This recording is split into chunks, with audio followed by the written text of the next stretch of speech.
Fantasy football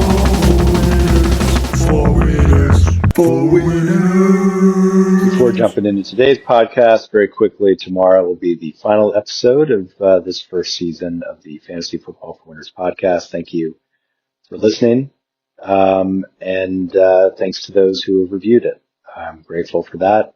If you have not reviewed it and would like to, you can just click on stars, any number of stars you want from 1 to 5. Maybe you can click 0 if you really hate it. I don't know if they allow 0. Someone can let me know. But hopefully no one will let me know. 5 would be wonderful if you think it's merited. Today, I want to talk briefly about running backs. They are the most interesting position. And I thought for this second to last episode of the season, that should be the theme. And one of my favorite themes, which is consistent results. Consistent fantasy results, actionable results, things that you can hang your hat on and say, oh yeah, because this happened, we are very confident that that will happen. It started for me with the blog that I, been doing for years. I've been doing it for a while, and then I started doing data analytics. And the first big thing I talked about with my data analytics was the summer of 2020, when Christian McCaffrey was the consensus number 1 overall draft pick. And I said, no, my research shows he had over 400 touches last year.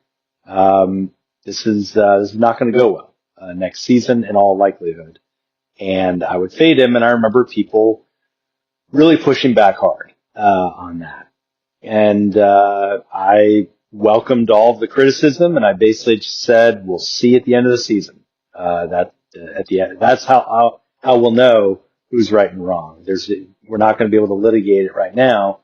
We'll figure it out at the end. And it turned out Christian McCaffrey, injuries, poor play, basically 81% drop statistically in terms of fantasy production from year to year, was nowhere close to number 1 overall. Then the next year, 2021, it was Derrick Henry coming off a 418 touch season. He was entering, I think it was his age 27 season. And I looked at my spreadsheet, and I told everyone, you got to fade him. He was, I think, preseason ranked second or third or something like that.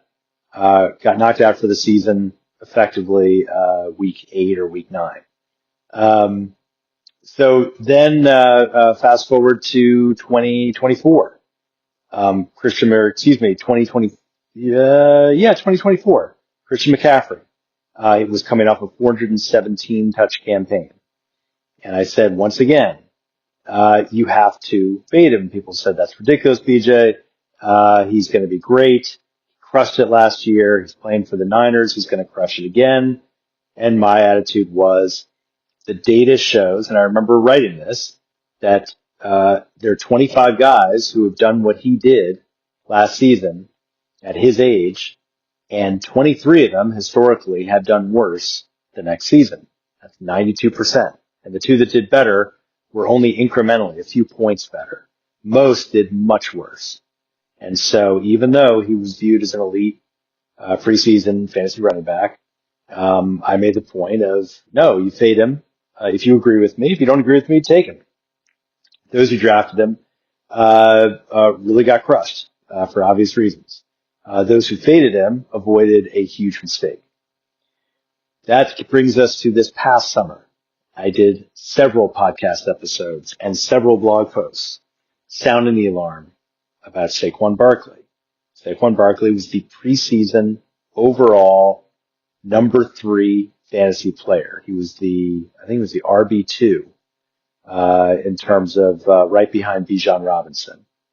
But this was, he was automatic. He also was coming off a season where he had about 480 something touches, which was more than Christian McCaffrey before him, both Christian McCaffrey seasons, and more than Derrick Henry. It was more than just about anyone else has done. There's only a handful of running backs in history who had as many touches as he had.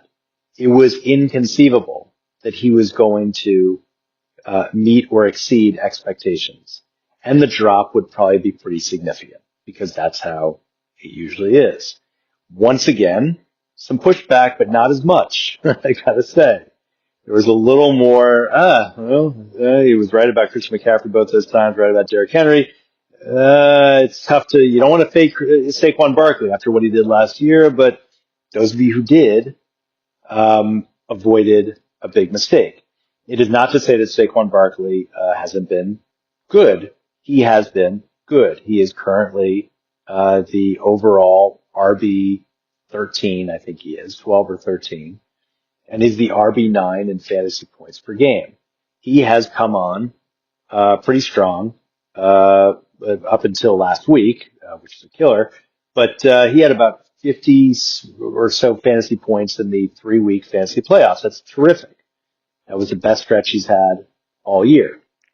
Now, in my rankings, I didn't have him terribly. I had him, I think, as the RB5 or RB6 instead of the RB2. My point was he would regress. I thought his regression would be probably about 15 to 20% or so, and he would still be very good because the previous year he had over 350 fantasy points. So you figure he could still get 300 fantasy points. I figured that was realistic, but just not 355 or anything close to that. And by getting only 300, suddenly he's not really the RB2. As it turned out, he did worse than I expected. I thought that he would get more catches, more targets. I thought that that was in the cards in terms of there was a reduction in his receiving game numbers when he joined Philadelphia, but I thought that there would be an uptick in that. There's been a slight uptick, but not enough. The big thing is that his average yards per carry has plummeted. And not to mention his carries have plummeted, but some of that I think was just due to game script and the fact that he was coming off a season where he had about 480 touches. And the Eagles probably understood that if they're going to make another Super Bowl run, they can't do that to him again. This is why this data is so important. No one was drafting Saquon Barkley as a second-round pick because he wasn't around in the second round in any draft.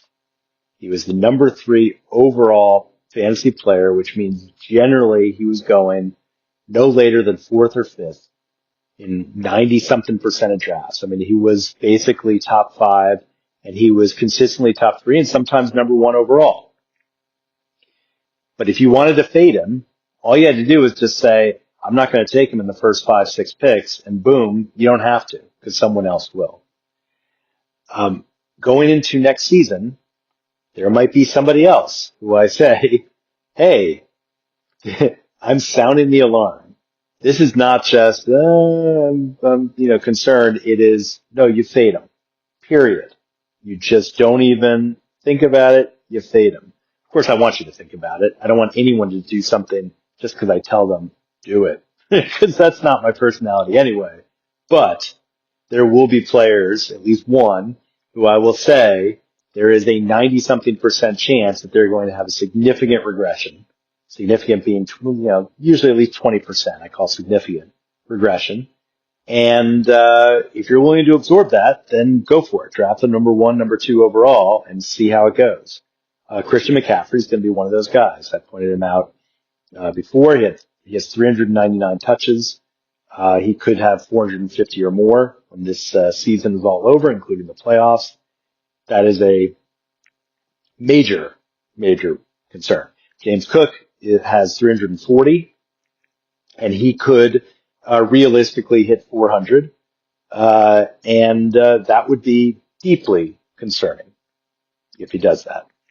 And Saquon Barkley has 317, which means that there is an outside chance that he could push 375 or more. That would be an insane amount given how much he had last year. That's a combined total of about 850 across 2 years. That's a lot of touches across 2 years. We haven't seen that kind of thing for about, 15, 20 years in the NFL. I might be slightly off on that, but that's more throwback kind of stuff to when you'd have running backs get back-to-back, 420 touch or 430, whatever. That doesn't really happen anymore. So there's a chance that 3 guys are going to be in the danger zone going into next season. And so be prepared for some podcast episode or blog post, or both from me that says every time this happens, there is a big regression. Sometimes it is catastrophic regression. And I don't see this changing anytime soon because the last time someone defied it was too long ago for anyone to even care. That consistently over the past many years, this has been the case. And so we have to trust the fact that there's a reason for it. It's not just coincidence. And I wanted to use my second to last podcast episode to stress that one last time going into the summer. I'm BJ Riddell, Fantasy Football for Winners. Follow me on the blog. Email me anytime. See you for the final episode tomorrow. Please, again, leave a review if you have 30 seconds. I would appreciate it. See you tomorrow.